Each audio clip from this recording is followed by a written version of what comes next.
to Z Mysteries, Super Edition 4, Sleepy Hollow Sleepover by Ron Roy.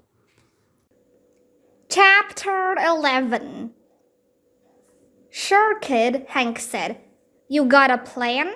Yes, Dink said. If I can move whatever they used to cover the hole, maybe I can run to town and get the police. And leave us here? Josh said. I don't know what else we can do, Dink said. If we just stay here, they'll get away with the money. We don't know how long it will take the police to find us. Yeah, maybe they were lying about letting the police know where we are, Ruth Rose said. They lied about everything else. Okay, kid, Hank said. It's worth a try. Dink heard Hank position himself. Okay, step on my knee, then I'll hoist you up, Hank said.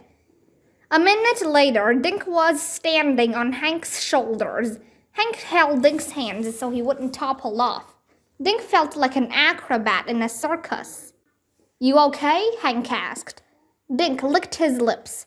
Yeah, only I feel like I'm gonna fall. You're fine. I won't let you fall. Can you reach the top? Hank asked. I'll let go of one of your hands, all right? Okay, Dink said. He felt Hank release his right hand. Suddenly, he lost his balance. Hank, I'm falling. Grab my head, Hank said. Dink's free hand found the top of Hank's head, and he held on. Okay, you want to try again? Hank asked. I'm ready, Dink said. With his left hand still clutching Hank's left hand, he reached his right hand straight up. His fingers swept the air blindly, feeling nothing. Then they made contact. I think I'm touching the top, Dink whispered. What is it? Hank asked. Can you lift it up? Dink dragged his fingertips along something rough and solid. He pushed, and the flat object lifted, but only slightly. I think it's wood. Hank, I need both hands, Dink said. He felt Hank release his other hand. Then Dink felt Hank's strong hands clamp onto his knees. Go for it, kid, Hank said. I've got you.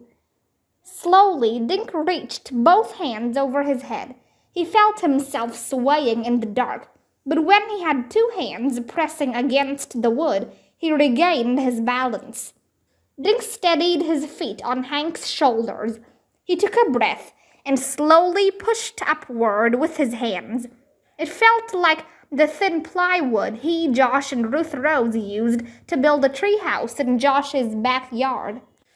The flat wood lifted a few inches. For a moment, Dink was blinded by sunlight. The stink of fresh paint stung his nostrils. He squinted and looked across the barn floor. He saw old farm tools and clumps of hay. He saw the rear of the truck, not far from the edge of the hole. Turning his head, Dink saw the mechanical horse on its side. He wondered if the money was still inside. The blue tarp was in a heap near the horse. Dink peered under the truck between the tires. He had a clear view of the old house. On its steps sat Ace and Goose. Several bank bags were on the ground. They were counting the money. No way am I going to be able to run for help, Dink said to himself. He knew they'd grab him before he took 2 steps. Then Dink made another discovery. One of the truck tires was only inches from his fingers. He smiled at his new idea, glad he'd hung on to Ruth Rose's knife. He gently let the wood down and rested his arms against its bottom surface. Hank, he whispered. Yeah, kid? Does your truck have a spare tire? Dink asked. Hank chuckled. Nope, been meaning to get one. I need one of those tin cans on the floor, Dink said. Hank relayed the message to Josh and Ruth Rose. Dink heard his friends scurrying in the dark to find a can. Coming up, Hank said a minute later. Dink slowly reached one hand down and took a tin can from Hank. He lifted the wood again and used the can to prop it open. Then he eased the knife from his pocket. Dink slid his arm out past the can. He pushed the tip of the knife blade against the truck's rubber tire.